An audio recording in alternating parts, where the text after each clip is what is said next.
Welcome! I am author D.M. Patterson, and in this video I'm going to talk about the scary side of writing and how to face it. I apologize for my voice. It is coming in and out. I have had a cold for a while, but I really wanted to get this video out in time for Halloween. There are 4 main things I would like to talk about today, but of course, as you are going through this video, if there are other things that you would like for me to talk about in another video, please let me know. As usual, I'm going to give them numbers, but it does not mean that one is more scary than the other or one has more priority over the other. It is just my way of organizing this list for you if you are following along and taking notes. Number 1, the writing journey itself. For many authors, the writing journey itself can be very intimidating. Sometimes it's hard to know where to start the journey.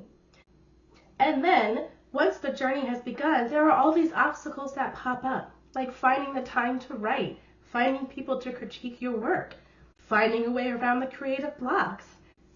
The list goes on, and I definitely understand that the journey of an author is not an easy one. It takes a great deal of energy and time and determination to keep going. And it keeps a lot of authors from either starting the journey or continuing on that journey once they've hit too many obstacles. Were I to dig very deeply into braving the journey alone, it would take many videos. In fact, I have already begun trying to put out some videos out there that are sectioned off into how to start the journey. I'm going to talk about the editing process and things like that. However, to sum up, I would say surround yourself with people who are going to support you on your journey. Understand and accept the fact that it is going to be a journey and it's not something that happens overnight. Always give yourself that grace and that love that you need to get yourself through that journey. Make sure you're taking care of yourself and that you're not beating yourself up over any point in time where you feel like an obstacle may have stopped you. I would also encourage you to do some research because there are some wonderful books out there about the writing process. I am just one of many tools that you can use along your way. Number 2, the publishing nightmare. I really wish I could tell you that that's a myth, but everyone knows it's not. It's a nightmare. And unfortunately, it's enough of a nightmare that most people don't even want to bother with the journey of writing, even though they have wonderful ideas. One thing I try to constantly get across is authors should be writing for themselves. Once you understand that you should be writing for your own fulfillment, you should be writing this book because it needs to be written, or this play, or this poem, whatever it is that you are working on. If you keep yourself as the most important part of this journey, and you're writing it because you have a project that you want to finish, it's going to help. Granted, I know that a very high percentage of people writing want to have that goal, want to achieve that goal of publishing with, a big publisher, getting that nice paycheck, potentially even hitting it big and having a movie made or something. Yes, that's all our dreams. I totally understand that that's something that you want to aim for, and I'm not saying don't aim for it. But one way to face that is to understand that you are doing this for yourself. You want to keep yourself in mind, because if you can fulfill your dream of at least having a final project, that's going to keep you going. That's going to mean a lot to you. Again, all of these things that I'm bringing up require multiple videos to go into depth. However, self-publishing has become far easier to do and more acceptable in the community of authors. There are also a lot of resources out there to help you understand what markets are looking for, what publications. There are editors out there who have their bios and everything on their websites. There are agencies out there to help with query letters. Understand that this publishing process, while it is a nightmare and can be very difficult, you're not alone. There are people out there who can help you. There are resources out there that will show you the best kind. It'll help you kind of line up the best place to provide your manuscript to. There are books out there about the markets that are available. There are blogs that you can read.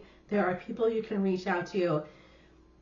You are not alone on this journey. And while I can definitely say it's going to be a nightmare, I can also definitely say you're not going to be alone on it. Hopefully, knowing that you're not alone and there are resources out there that are aimed at helping people get through the publishing journey, and I'm also going to try to talk about that again in future videos, hopefully that's enough to keep you going on your journey. Number 3. This is one of the biggest things I hear, and that is the fear of no one liking the author's work. Part of the writing journey is to start letting other people read your works, and this is where a lot of authors stop their journey. I understand giving your work to someone fearing that they will not like it. I still have that fear, and I have been writing for years, and I allow people to read my stuff all the time. And every time I give someone something to read, there's that fear in the back of my mind that they won't like it. It's part of human nature. It's natural. You want everyone to like what you do, especially the people who are very close to you. As a way of how to face that, I will give you an example of my own circle of support. My husband is an amazing supporter. He supports my writing. He encourages me to write. He supported me in my journey as I went through Hollins to get my Master of Fine Arts in Children's Literature. He is one of the best encouragers and supporters an author can ask for. But he does not read a great portion of my writing. It is just not his style. I do not write the same material that he reads, and he is an avid reader. However, I do have other friends and family who do. It's important to understand that support may not look like that person liking or reading your works. It doesn't mean that they don't like you. What I would say to this is not everyone likes the same thing. People have different interests. People have different genres that they like to read. People have different literary styles that they like to read. So try to take a step back and enjoy the support that you are given, and accept the fact that that person may not necessarily like the genre or the style or whatever it is about what you are writing, or maybe they just aren't readers. I would also say that this is where understanding your audience comes in. What you are writing has an audience. If you know that you are writing science fiction, try to find people who like science fiction. Understand who you are writing for, the audience. Now, again, write for yourself, but when it comes to giving your works to people who will read it, you will have a higher likelihood of that person liking your work if they are a part of the audience that you are writing for. The truth is, not everyone is going to like that work. It's not possible for everyone to like it. Even the most famous authors out there have people who do not like that work. Sasha, what are you doing?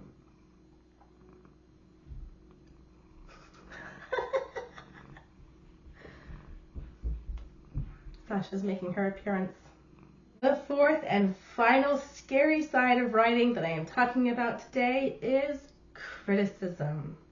Opening yourself up to somebody's criticism is so intimidating because it's very hard to separate yourself from your work.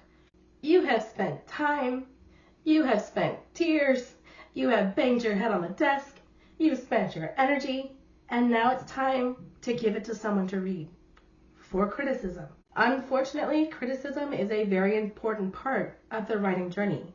And also, unfortunately, criticism is one of the hardest parts. Now, criticism can pop up in a few different points in the writing journey. Mostly in the editing process, an editor is going to give criticism, an editor is going to edit. That's part of the editing process. However, criticism can also come up in the beta process if you're giving it to beta readers, that's kind of when you have an idea and you started writing something and you're not ready for the editing process yet, but you want someone to give you some feedback type thing. Or you put sections of your works out there for different people to give you criticism and feedback. That kind of happens a little bit before the editing stage where there's a lot more criticism. And keep in mind that criticism isn't always bad. As an editor, I do understand the importance of also giving very positive feedback and making sure that the author has seen where they're very strong in areas as well. Here are a few general things I would like to say about criticism.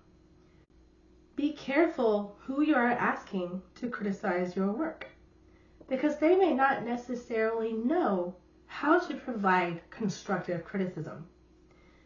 Now, I know that's a really hard one because not everyone has in their circle of friends someone who knows how to provide constructive criticism. But I really think that criticism has become such a difficult process because, unfortunately, not everyone knows how to provide criticism in a way that doesn't beat up the author. When you provide something to somebody else for criticism, be very specific in what you want them to look at. What I mean by that is if you just hand someone 4 chapters of your work and say, what do you think? You're going to get a huge range of responses. Again, if that person doesn't know how to provide constructive criticism, then that criticism may be either unhelpful or potentially even upsetting. What you can do by helping that person provide that constructive criticism is say, I'm giving you these 4 chapters. I want you to look at, does the character respond in the way that you think they should? Or, can you tell me if the details of how I described this science fiction thing that no one has ever seen before makes sense to you? Or, can you follow all the steps in this action scene, or are you lost somewhere? Asking very specific questions for that person to look for will help them, in turn, provide that constructive criticism back to you. As the author, you have complete control over your response to that criticism. Unfortunately, there are going to be times when the author receives criticism that is not helpful and potentially even hurtful. If a person is not going to frame their criticism in such a way that is going to help you improve, sometimes it's best to just walk away from it. Sometimes it's best not to spend any more time on it, especially if it's upsetting. Again, I know it is extremely difficult not to take something like this personally, but it's really important to learn how to sift through that criticism that you are receiving and only focus on the criticism that is going to move you forward. And again, you can help your own process by sending it to the right person and asking them those very, very specific questions for them to answer. Well, I hope by the end of this video I have given you some advice and inspiration, and hopefully there are some points in this journey that are no longer intimidating.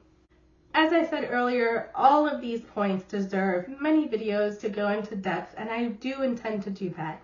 If there is something specific you would like me to start on, if you have any questions, or if there is something else that is super scary for you that you would like me to go over, please let me know.